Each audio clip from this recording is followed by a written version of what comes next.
Right now, let's bring in Pat Pagano. Meet the forecast. Hey, Pat.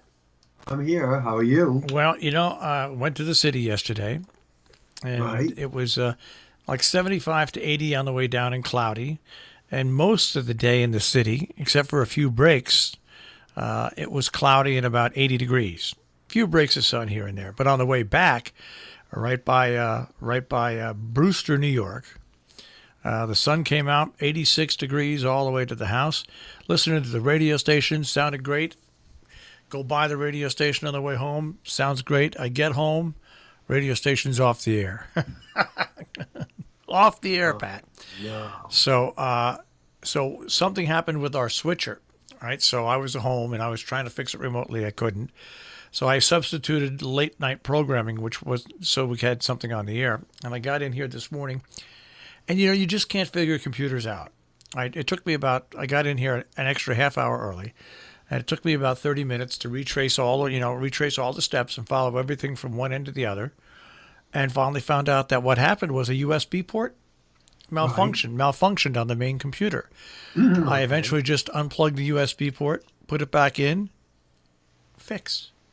How did you figure that out? Well, That it because was a USB port. I started with all the connections at the switcher first, and they all worked fine. Then I manually was using the switcher manually, and it worked fine. Then I tried to use it off the computer, and it didn't work fine. And so then you have to trace the line to see that the connection to the switcher doesn't have any breaks in it, especially if you have cats in the studio. Hmm. So I had to go into the counter, and I followed the line all the way up, and it was in one piece. It was fine. And so then I disconnected the computer from the switcher, and I used the switcher, and the switcher worked fine again. So I said, okay, it's got to be something in the computer. That's how I figured it out. But it took me, probably would have taken a professional radio engineer about 7 minutes, but it took me about 35 minutes. Well, that's interesting you say that because, as you know, yesterday I was having big time problems with my email program. Okay. I was able to write, outgoing, but if you emailed me, I wouldn't see it. Strangely enough, I called Anthony Martella, our weekend meteorologist, Right.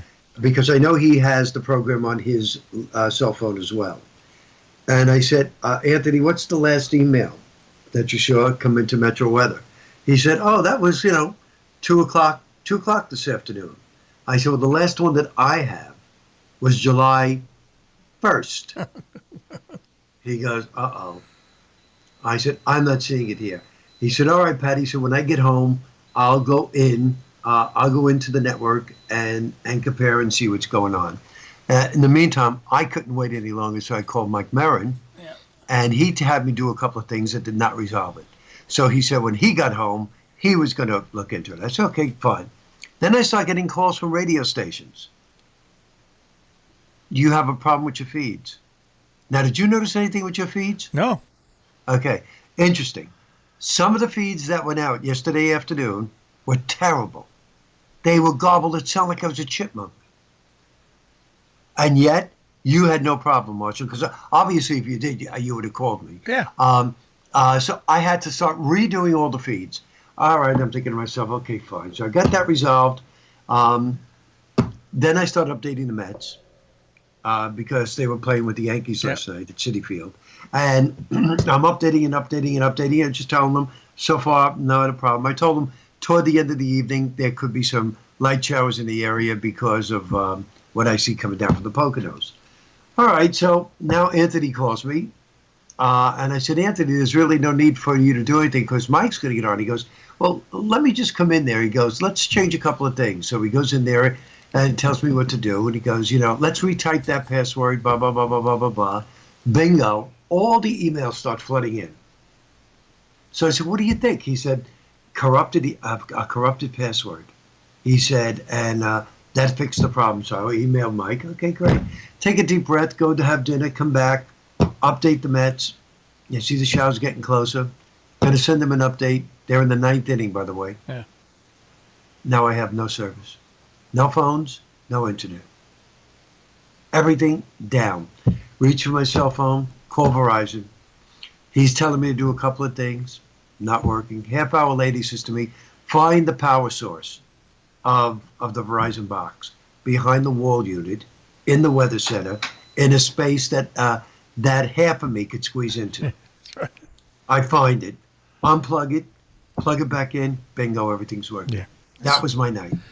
Oh, so you had something similar than I did. Yes. So that was my night, folks, and I'll tell you, it never ends.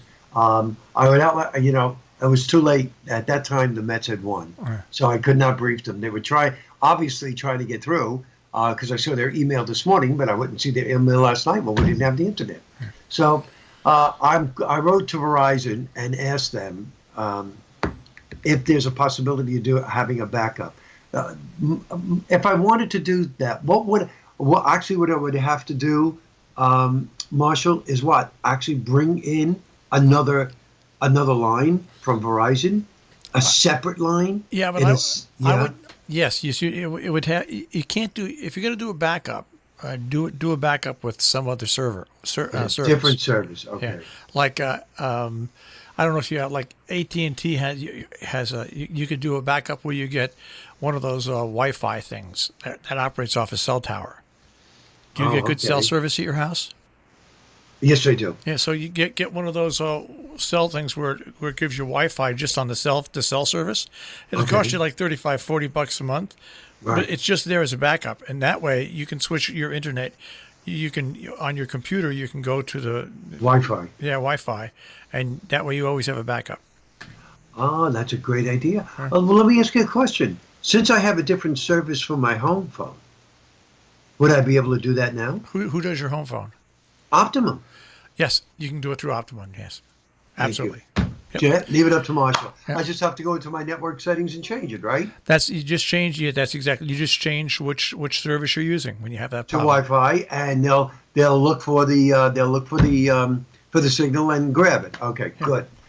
Thank you. That resolves that problem. Now, weather-wise, folks, there's no problems. Yes. That's why we've been talking about all this nonsense. The only day that will offer any problems to your outdoor activities will be Saturday. We will have sunny, very warm, moderately humid weather today, 90. It'll be partly cloudy in the mid-60s tonight. Your July 4th, hazy, very warm and humid, 90. Friday, partly cloudy. There could be a late-day thunderstorm. What's the probability? About 30%. So most of your Friday's fine, 85 to 90. Then Saturday's the problem when the cold front comes in. Showers and thunderstorms firing up in the afternoon, middle 80s. By Sunday, a breath of fresh air. The humidity drops, partly sunny, and the highs in the low 80s on Sunday. So we are really looking, when you talk about 4 days, that most people are taking 4 days, one of the 4 days will have some showers and thunderstorms. The other 3, virtually no rain at all. And those are just pop-up if you happen to be in a 30% of the area. Right. If you get something on Friday, that's going to be late in the day, more specifically Friday night. And then again, as the front comes down from the northwest on Saturday, I guarantee you, even though the Severe Storm Prediction Center is not saying anything right now, I guarantee you we're all going to be under the risk of severe weather on Saturday. Okay. So stay tuned and, keep your radio here. But, we can update this again. Marshall, I'm here Friday. You're all right. All right. Pat's in on Friday. I'm here on Friday, so we update the whole weekend on Friday again. We can get more specific. Tomorrow I'm going to send Marshall my morning feeds, and then after that I will make my special dessert, and I will bring it to my friend Anthony's having a barbecue. I am making something brand new. What are you making? That you would probably love. It's called, don't be deceived by the name, it's called a pretzel salad. But it is very popular in Delaware. It is made with strawberry jello, frozen strawberries, the crust, the bottom is crushed pretzels, sugar and butter. It also has cream cheese and whipped topping. And it all goes in a casserole dish. And it gets refrigerated, and then you cut it and eat it. And I'm told, I've never had it, I'm told it is out of this world. And probably increases your cholesterol. If it's That's good, what Marshall's worried about, his if cholesterol. it's good, it's bad. You know that. I'll give you a review on that on Friday and let you know what I think about it. If it's really that good, I'll send you the recipe and you can post it on the website for our listeners. All right. Hey, have a good 4th, and we'll speak to you on Friday. You do the same. Bye, Marshall. Take care, Pat. Pat Pagano this morning in the Weather Center with the check on our tri-state forecast.